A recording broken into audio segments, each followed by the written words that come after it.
So it's time to upgrade my setup in the workshop here.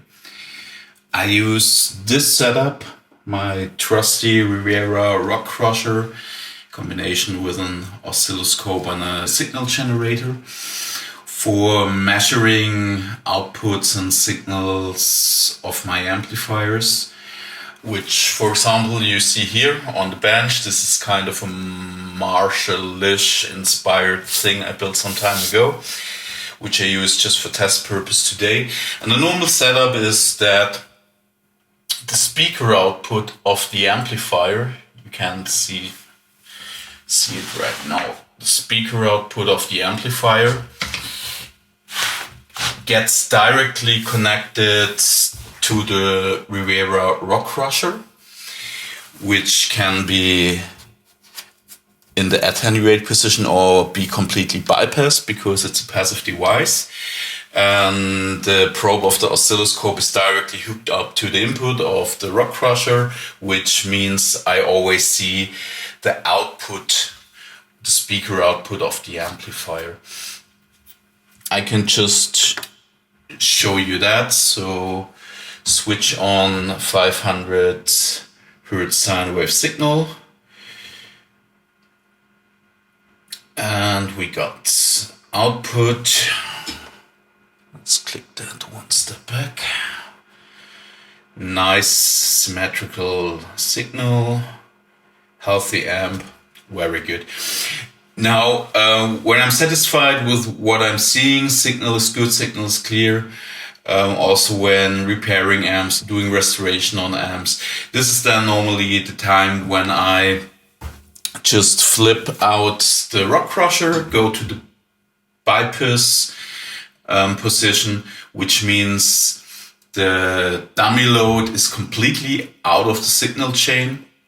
The speaker is hardwired to the output of the amp, and I can do sound tuning, sound testing, and so on. Now, I want to upgrade that setup with something like this.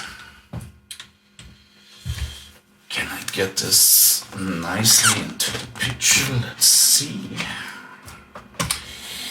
I got an universal audio, how is it called? The aux amp top box or whatever, but everybody just knows it as the aux box, which is an attenuator and dummy load with a reactive load inside, combined with an impulse response loader, combined with a headphone output.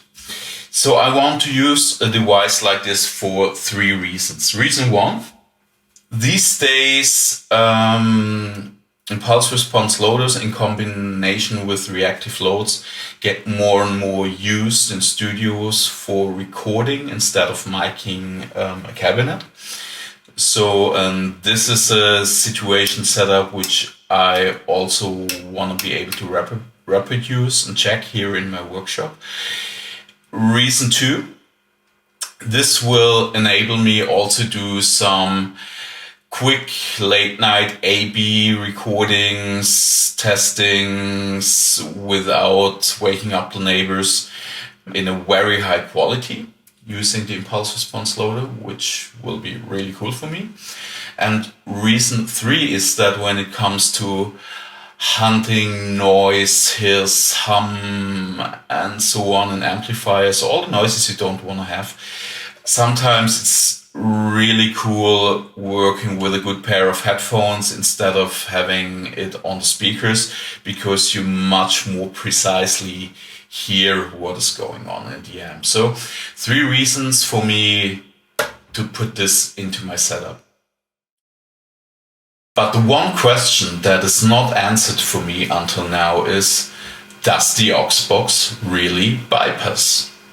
When having a look into the manual of the aux box, they tell, they're pretty conservative in telling what the speaker volume switch to. I mean, the first thing is normally you have positions like 0 dB, -3, -6, -8, and so on and so on. They have a scale from 0 to 5. In the manual, they tell, well, 0 is the output is muted. You have no output signal, which is cool. Then they have 4 sophisticatedly engineered volume steps or carefully designed volume steps or whatever they call it. Some nice marketing terms. And for the maximum level 5, they don't tell it's bypass. They say this is the loudest setting. So, I mean, I've been in the audio industry as an engineer for long enough, 18 years, to know how to describe things in user manuals, which, let me say, which you don't want to yell out loudly as a manufacturer. So the nasty little things you're not completely proud of and you don't want to talk about too much, you find phrases like that. So you don't say this is bypass or 0 dB, you say this is the loudest setting, and so on and so on. So is this really a problem for daily use for normal guitar players? I think no. But it can be a problem for me if the aux box in the highest setting doesn't kick out completely. So let's do some measurements. What they tell in the manual is that if the aux box is turned off, there will be no output signal, but there will be a reactive load with 16 ohms impedance always in place to protect your amplifier, which is nice. So let's see what we see. Okay, we're in the 16 ohm setting of the aux box and you see about 62 ohms. Obviously this isn't 16 ohms, but the reason for that is I'm measuring DC right now and we have reactive load with inductors, capacitors and so on. So I'm measuring DC resistance, and the 62 ohms DC resistance could well mean that this is counting as 16 ohms. So let's now turn the aux box on. And the first thing I want to measure in the highest speaker output setting, is there any serial resistance between input and output? You see, we have 0 ohms. This is very good news. So there is nothing in between. If I click down the attenuator, obviously we have some series resistance, which is what an attenuator is doing. But more interestingly, is the input impedance from tip to ground on the input jack, which is still 62 ohms. So this means this is also in place when the aux box is turned on and in maximum output position. So the reactive load never goes out of the signal chain.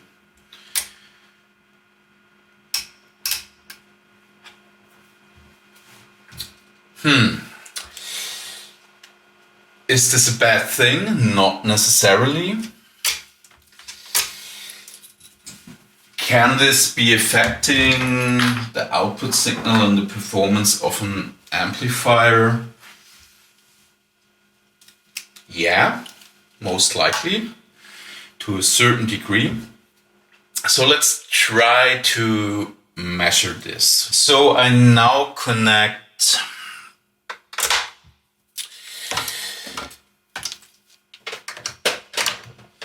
the speaker output of the amplifier to the aux box and the output of the aux box to my 16 ohm dummy load, which I will still be using because I don't want to get blown out of the room by a full-scale 500 Hz sine wave. I will connect a second probe to my oscilloscope, which I directly hook up to the speaker out of the amplifier. So, and let's probably also trigger on this second probe. Okay. We will now have two signals. A yellow signal, which is coming out of the rock crusher, which means this is the output signal that comes out of the aux box. And we will have the blue signal, which is connected directly to the output of the amplifier, which means this is what's going out of the output of the amplifier. So we kick in signal generator. Okay. Let's go to, let's say 10 volts output signal. Doesn't matter actually. 10 volts on the output of the amplifier, 0 at the output of the aux box, which is good because it's in position 0, and Universal Audio says in position 0 output is muted, which is actually the case. Perhaps I can zoom in a little bit so you can see that better. All right. So if I now click through the different attenuator positions, this is position 3, position 4, output gets louder on the aux box. This is what you want to see because it's an attenuator. Something interesting happens when going to position 5. Did you see that? So toggling between position 4 and 5, and perhaps I even turn off the output signal of the aux box. Let's just look at the output signal of the amp. When I go to the maximum position of the aux box, position 5, the output signal of the amps goes smaller. So the amp sees a higher load, which means probably my theory is correct that no matter what speaker volume setting, even in the maximum setting you use at the aux box, there is always the reactive load present in the signal. So why is Universal Audio doing that? I'm not 100% sure, but I'm 95% sure. And they wanted to have the output signal that goes to the speaker independent in volume from what goes to the recorded signal. So that when you go to different volume positions of the aux box, they wanted to keep the signal for the impulse response loader and for the headphone output constant. So otherwise you would always change and alter your recording level, your headphone output level. This means to achieve that, even in the maximum position, they have to leave in the reactive load. Otherwise, in this position, the input signal for the impulse response loader would be something completely different in terms of impedance curve, depending on which loudspeaker you have connected. The level would be completely different. So I think that's the reason why they're doing this. Is this a problem in everyday use? No, it's not a problem. Can this damage your amp or harm your amp? Until your output transformer isn't a very, very weak thing, no. Is this cool for my purpose? Also no. Because what happens? I have a 16 ohm speaker connected. I'm in maximum position of the aux box, so the 16 ohm speaker kicks in completely. And I still have the 16 ohm reactive load in the signal chain. So what the output transformer of my tube amplifier actually sees is not 16 ohm, but 8 ohms. As the primary impedance of the output transformer is directly depending on the impedance of the connected speaker, this is called impedance transformation between secondary and primary and vice versa. That means that my output tubes don't see the optimal primary impedance of the output transformer. The transformers are designed like that to give a certain primary impedance or the output transformer on a certain load, which means speaker, at the secondary winding. So if on that amp I have a 16 ohm speaker connected with this transformer, the primary impedance is about 8K, which is the optimum for the two EL84s. What now happens when the aux box is kicked in, even in the maximum position, the amp doesn't see 16 ohm load, but probably 8 or something in between 8 and 16, which means also the primary impedance that is present at the output transformers for the output tubes isn't 8K, but something else. This is not a very good condition when designing amps, doing even not that important for measurements, but when doing sound tuning, sound tweaking, you have to make sure that the amp really works as it was designed, which means the output tubes should see the right impedances and so on and so on and so on.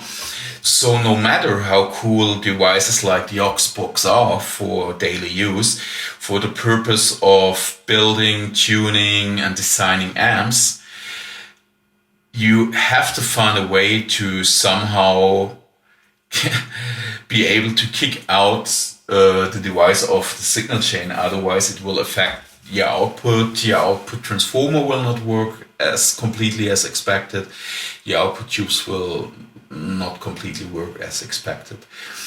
As I said, this is not that relevant probably for normal guitar player in daily use, but when doing sound tuning it is important. So the answer to the question, does the aux box really bypass, is no. It doesn't really bypass. It always has a reactive load being in place. Is this a bad thing? Did they make a mistake when designing the device? No. I think if I had to design a device like the aux box, I would do it the same way, because this is the only way to make sure also in the maximum output position that impulse response loader, headphone output, recording levels stay exactly the same and don't vary. But for me that means I have to come up with some clever idea with kind of a little switching box or something, how I can manage to completely take out the aux box of the signal chain when not using the attenuator, but really I want to have the speaker directly connected to the amp and I really want to bypass that thing. But that will be a second video. So at the end of the day, aux box, very cool device, thumbs up. Will have a nice place in my setup in the future, but does it really bypass? No. I will have to build some additional things to make sure that I can use it like that. I will show that to you in the near future. Bye bye.